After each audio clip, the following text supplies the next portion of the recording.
Glad to be here. And let's just not forget the fateful day to remember those who perished 9/11/2001. This talk goes out to Jared, Brad, and Amanda, and my entire family in Canada and the United Kingdom. I'm going to start by this. Everything I'm going to tell you today is true. Fair warning, some of it may be a bit upsetting, so I'm going to start by saying I apologize.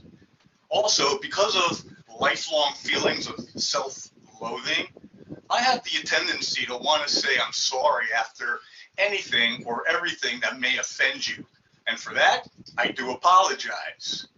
When I was 52 years old, 11 years ago, I was diagnosed as a person challenged with bipolar illness and suicide ideations. And I lived in New Jersey. However, those two correlations don't mean anything.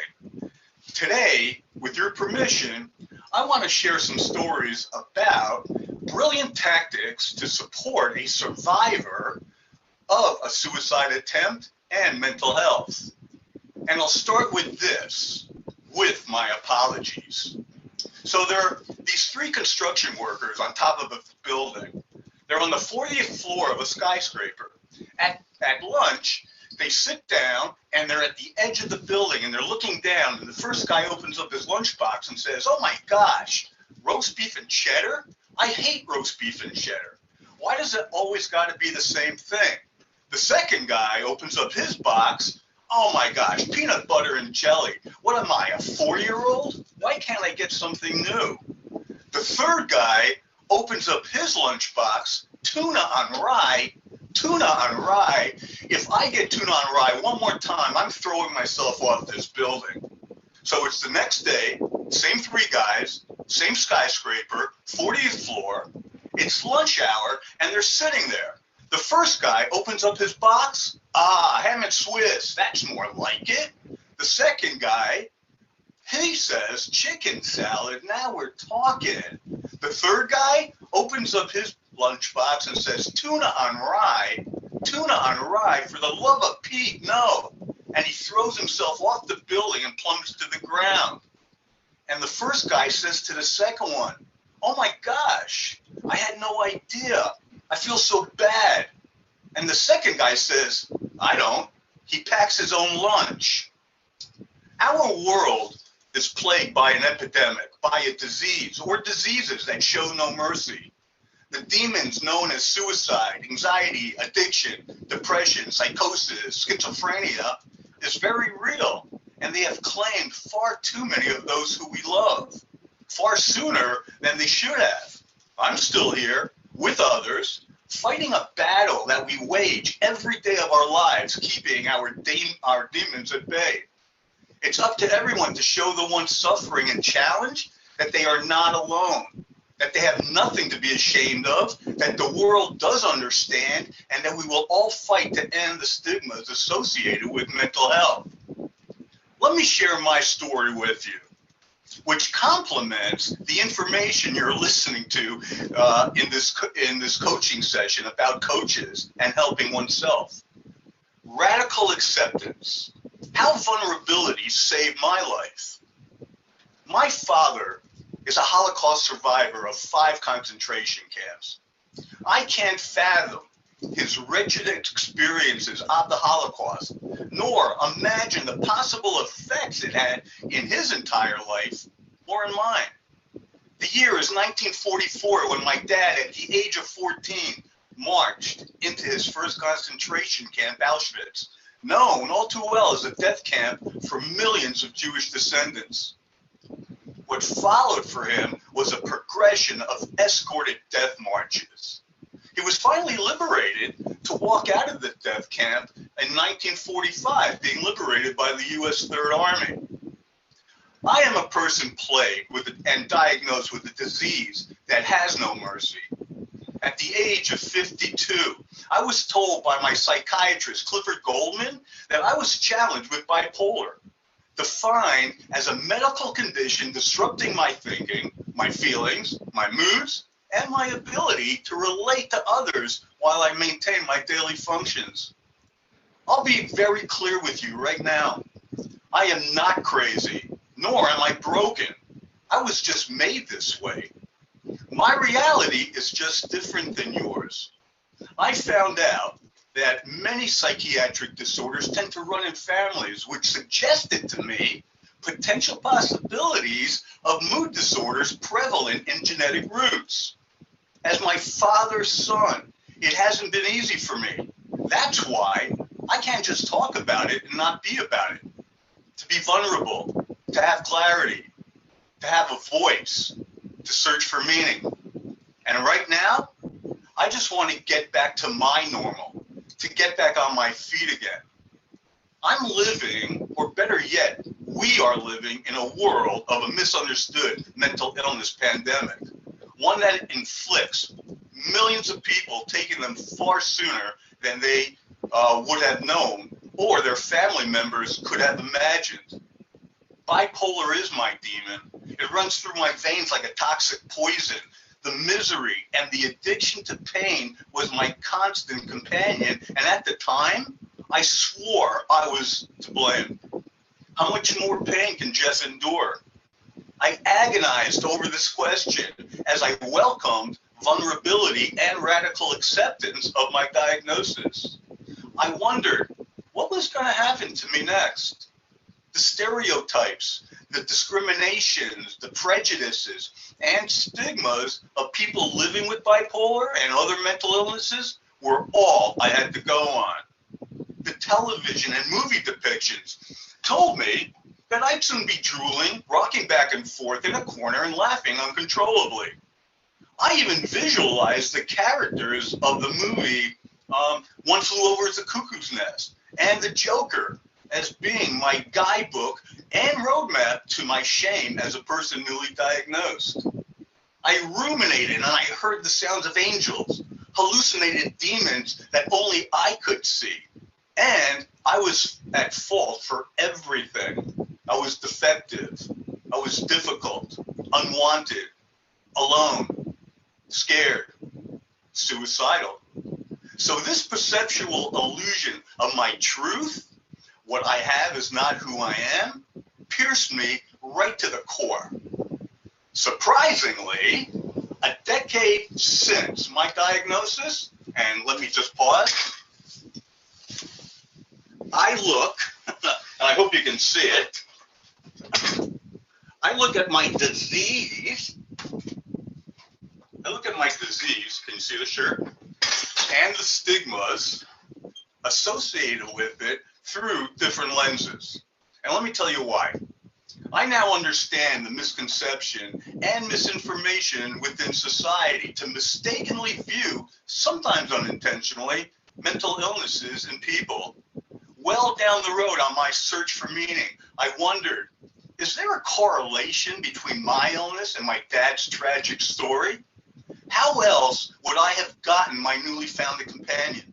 I started to put all I knew into perspective by challenging the myth that I and others cannot live loving, joyous, harmonious, fruitful, and abundant lives.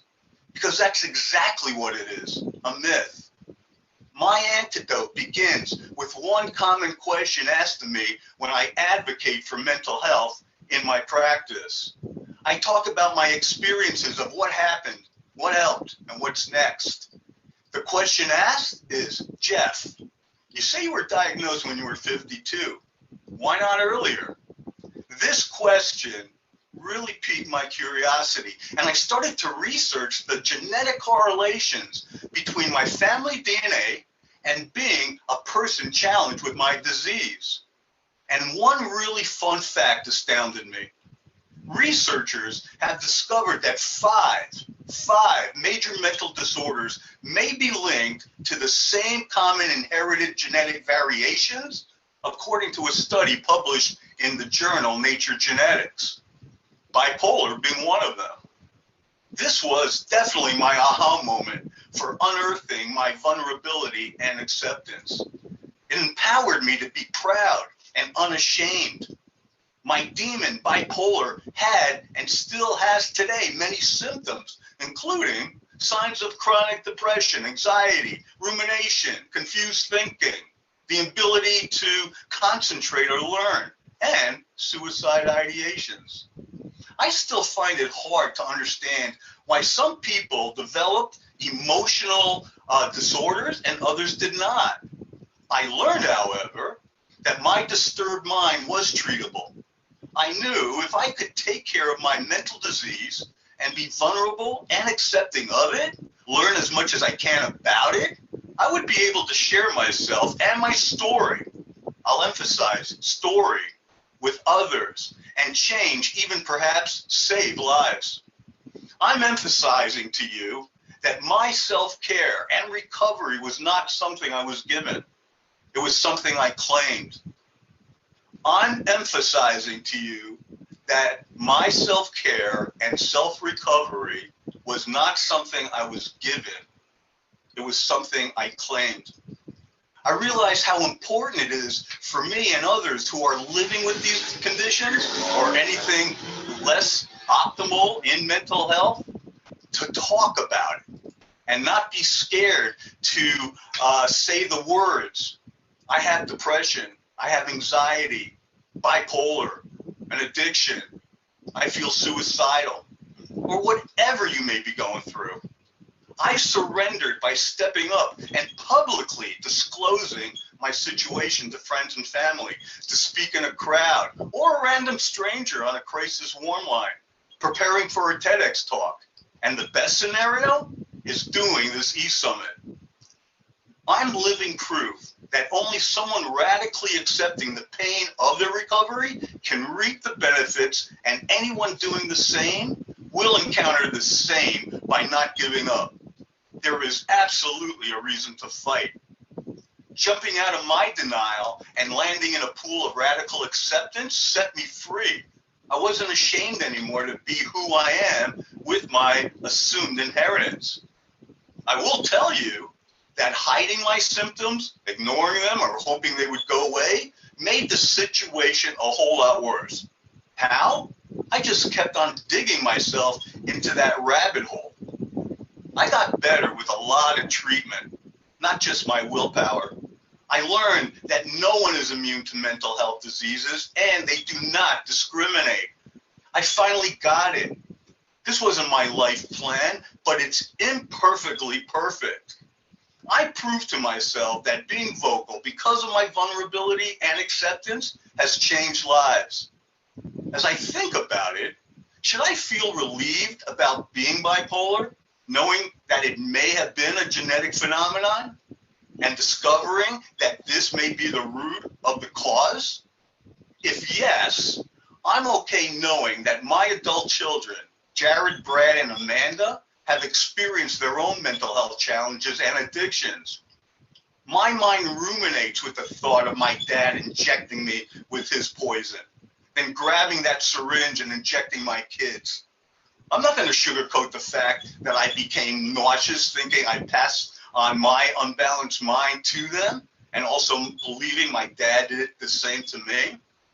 But even in the worst case scenario, if my reasoning is correct, I don't regret one bit bringing them into my world. More solutions and support have become available to those living with these conditions. Psychotherapy paired with medication is the most effective way to promote recovery. In fact, every day I become available and incorporate my vulnerability for those seeking and asking for help across the country. My involvement in guiding, teaching, and speaking openly broke the mold in my recovery, and now I too am living a healthy lifestyle where supposedly it was going to be a life of pain and agony. All survivors of mental health illness have a common thread, I think. We are dealing with the information differently than those who succumb to the deadly emotions of their disorders. We're taking in the information and asking quality questions to create quality lifestyles, not just allowing the fact that having these diseases is our death sentence. There are a tremendous number of questions, and it's a complicated issue. It's a syndrome. Most people, when diagnosed with mental health conditions, believe their whole life will end in a heartbeat. Back when I was 52, I didn't expect my life would come to a halt, but it did. I was married. I was physically healthy. I had family and friends. I ran a multi-million-dollar organization. I owned homes and cars. I was vested in my retirement plan. They were the things I had acquired, and the illness robbed me of all of them. Ironically, with losing everything, I would regain my identity back. In these past 12 years, my vulnerability, my acceptance, my public disclosure, medications, therapies, doctors, losses, tears, threatening thoughts have provided me with some outrageous side effects and triumphs. First, I discovered my real purpose, my why, which is to advocate.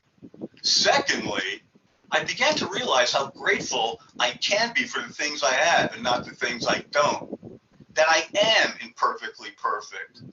That telling people where I am and what I'm going through conveys the feelings of inspiration, patriotism, and approval. Where you guys are sitting in the bleachers and I'm on the playing court. I know now that my vulnerability and acceptance and guidance and teachings has transformed the way I see my disorder. It doesn't mean I won't feel those negative feelings. It means understanding the ability to acknowledge and respect them. It also doesn't mean not facing another obstacle in my life. It means that I'll approach the next obstacle with my open heart and soul, no matter how painful. I sometimes close my eyes and I think back to my 52-year-old self. He's in front of me, in his darkness, with his demons, reinforcing him that he is worthless, alone, unloved. So I go up to him and I hug him, because when you're feeling uncomfortable and vulnerable, he doesn't feel so alone. And I say, Newman, you are okay. You are powerful, you're strong, and you are imperfectly perfect. I watch as he takes all his vitality inward, letting it out and releasing it in small breaths. And I remind him, keep on teaching, Jeff. There's many more to counsel, to guide, comfort, and soothe. And as your father's son, you can and have stepped out of your death march. I was blessed early 2021, and let me tell you why. I was asked to be part of a research study for the Illinois Institute of Technology in Chicago, which is funded by the American Psychological Foundation and from the Suicide Prevention Association. Lindsay Sheenan, a professor at IIT and the principal investigator on the research project, named the study To Share or Not to Share. The name is inspired by the Hamlet soliloquy, to be or not to be. That is the question. You see, people who have experiences with suicide ask a similar question. I did. To share or not to share? Meaning, do we tell others about our suicidal thoughts? This is also a tremendous question. How do suicide survivors talk about suicide with their world? Who do they tell about surviving suicide? And in what situations? How do they prepare for it? And how do they manage their personal, social, and work lives afterwards? How many are you curious to design a working formula to sort out these questions? And many more. If you are, in the chat, I'd love for you to just type the word yes and pay close attention to today's eSUMMIT and all the activities.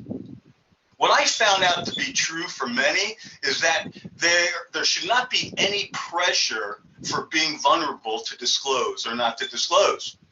Rather than having the knowledge and the guidance to help, makes the decision process easier to challenge the stigma that people might be imposing on themselves.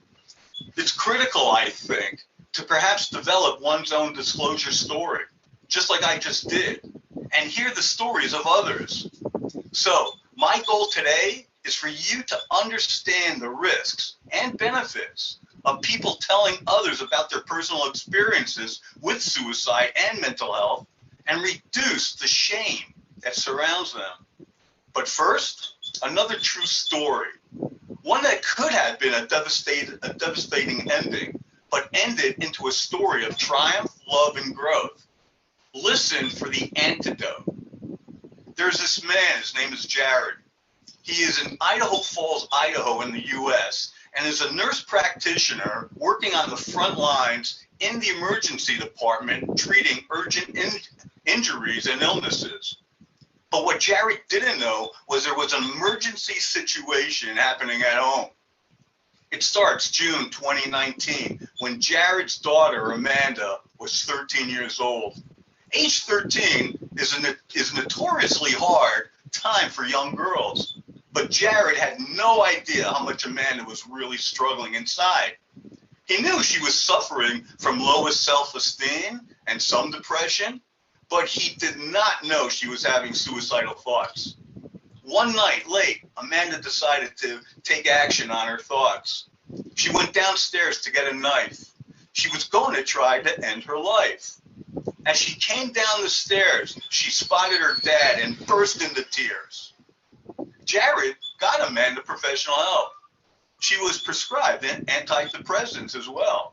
But as the school year ended, he noticed Amanda starting to backslide. He got scared, really scared. He knew his daughter needed to find a purpose, something to keep her active and focused on something positive, to have a positive story.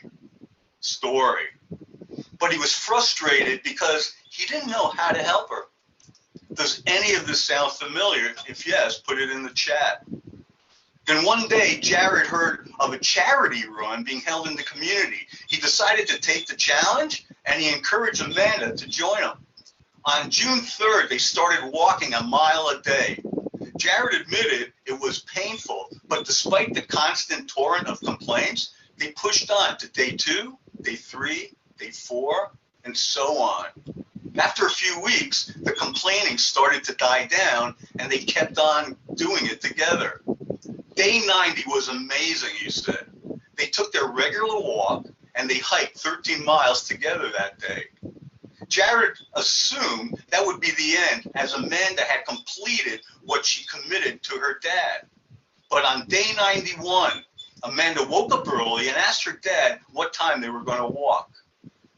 June 2020, day 366, they were up to 1 mile a day every day.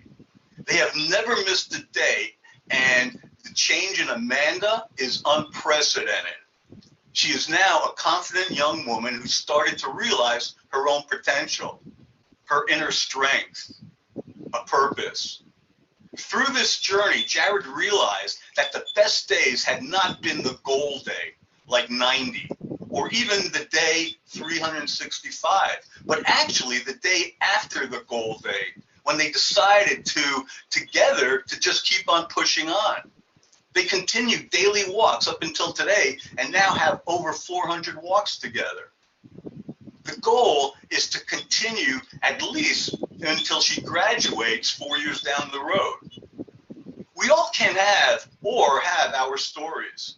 In the chat, what do you think the moral to this story is? A starting point for someone who is considering finding purpose and peace, in my lived experience, is building your story for disclosing or not disclosing. It's to understand how to recognize that public and self-stigmas impact our lives. Like I said earlier, the stereotypes, prejudices, discriminations are examples. When you, and I speak rhetorically, disclose your experiences of suicide, you risk being stigmatized. Self-stigma, my definition, happens when we internalize society's negative stereotypes, causing shame, low self-esteem, and depression. Take note also that not everyone is hurt by self-stigma, but it's a common experience. Sometimes people subconsciously internalize stigma, and some feel less shame when they talk with others about their experiences. So I'm going to pose a reflection question. When you have to support a loved one or a friend, Have you ever felt ashamed about your suicide attempt or thought? That's the question. Remember, we're trying to work towards possibly becoming vulnerable, and the to share or not to share research study is for the sole purposes of understanding that we are not alone and there's a reason to fight. The 5 steps for challenging self-stigma were the next steps I used in understanding the purpose for changing hurtful attitudes about suicide and mental health into positive reinforcement, so that if suicide survivors chose, they would write their story and become vulnerable, which may lead to hope, recovery, salvation, and resurrection. There is no easy way to add up the costs and benefits and come up with a decision in reference to disclosing or not. Clearly, some advantages or disadvantages will be more important than others, and therefore should be weighed more heavily in the decision. Some people may not be able to decide on disclosing after reviewing their costs and benefits. You may decide to put it off. You may choose to use this additional time to gather more information about disclosure. It may seem obvious, but there are different types of disclosure and different types of ways to disclose. We actually spoke about some earlier. Briefly, there's coerced disclosure, right?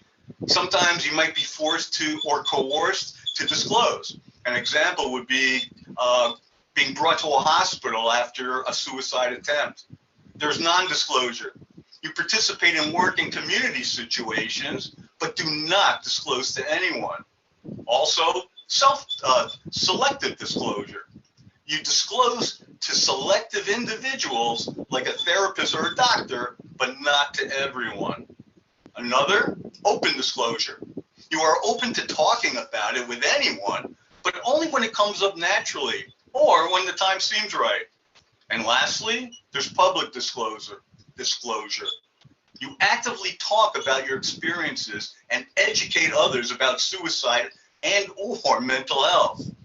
In the chat, which type of disclosure do you think I'm displaying right now? Now let me transition you to this question, and we spoke earlier about this too. What do you do if a loved one or friend is suicidal or self-harming? Well, according to Peter Doan at the Department of Psychiatry and Psychotherapy in the Faculty of Medicine in Budapest, Hungary, people with bipolar disorder are 20 to 30 times more likely to attempt suicide than their general population. This will be less likely and less frightening if you and that person take steps to manage the risk. One helpful step that I've practiced is to talk with them before about their suicidal thoughts in advance. You can tell them that you know these thoughts are not abnormal or uncommon. You can tell them that you don't judge them if they have had those thoughts, and you'd like them to tell you if they have. You can ask them if they have created a safety plan with their therapist or psychiatrist, which will lay out how they will handle thoughts of suicide or self-harm. It is the person's responsibility, hopefully with the mental health provider, to keep themselves safe. You should never agree to play the role of stopping them from hurting themselves, and they should never ask you to do so. Their plan must include what they will do if you aren't there or aren't willing or unable to help. You can ask what role, if any, they want you to play in their safety plan and consider whether you are willing to play that role. If you're worried, ask if they would invite you to be part of a session with the therapist or psychiatrist to discuss themselves. It will give you some comfort to know the name and the phone number of their providers. And you must insist on having them if you're going to be part of their safety plan. If you need to assess the severity of your loved one or your friend's suicidal thoughts, the most crucial question, and it has been stated already, to ask is, have they ever thought about a specific way of killing themselves? And if so, whether they have easy access to what they would need to carry out their plan. If the answer to either one of these questions is yes, they should not be left alone until they speak to a mental health professional. If you're worried for their safety or cannot reach their provider and aren't sure what to do, you can always call the National Suicide Prevention Line, call 911, or if you can do it safely, take them to the emergency room.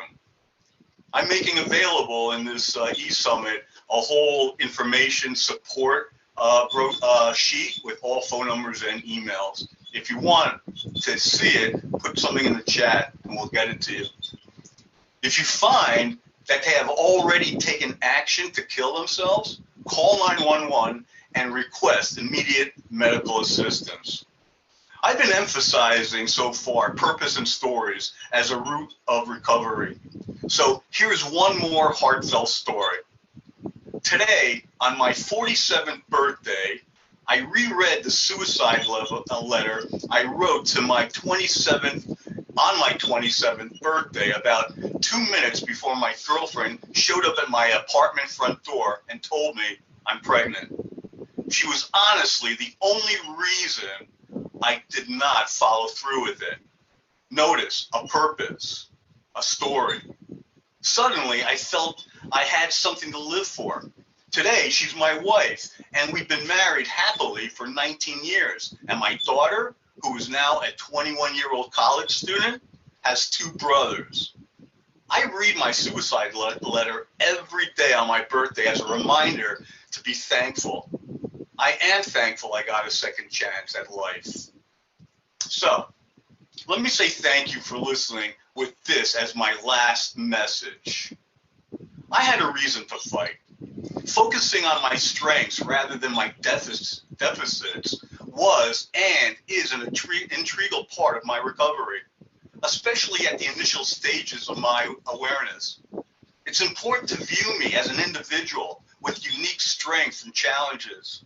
Most of us who are living with a mental disorder, addiction, or suicide ideations routinely feel downgraded by those who concentrate solely on attempting to help make better our weaknesses or challenges. Rather than looking at me as a broken entity that needs fixing, the recovery paradigm focuses on valuing and building on my strengths, capabilities, resilience, talents, and inherent worth. Viewing me from my strength-based perspective can enhance self-esteem and cultivate wellness and coping skills. Mental health illness, addiction, and suicide is nothing to be ashamed of or feel guilty about, but stigma and bias shame us all. We're all in this together, my fellow friends, and it's up to us to take a stand, to make a pact, here, today, and tomorrow, that we're not going to wait until the day of our loved ones or friends' funeral when we're standing in front of their casket and the words keep echoing through our minds. I wish I would have known. You are not alone.